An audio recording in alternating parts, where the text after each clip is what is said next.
Welcome! In front of me I have Garmin Vivoactive 4S and I'm gonna show you how to enable and how to disable the Do Not Disturb mode on this watch. First thing we need to do is to press and hold the action button and keep holding it until the controls menu appears on the screen. Once the controls menu appears on the screen, you should see a bunch of icons and one of them should be the Do Not Disturb mode icon right here at the bottom of the screen. To enable the mode, simply tap on this icon. You will see the message DND on and the icon will change the color, which indicates that the mode is enabled. And once you're done, you can press the lower button to go back to watch face.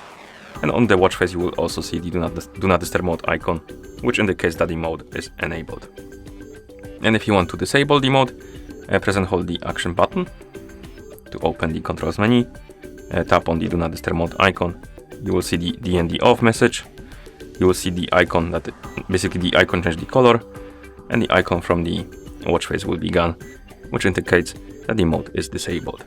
And that's how you enable and how you disable the Do Not Disturb mode on this watch. Thank you for watching. If you found this video helpful, please consider subscribing to our channel and leaving the like on the video.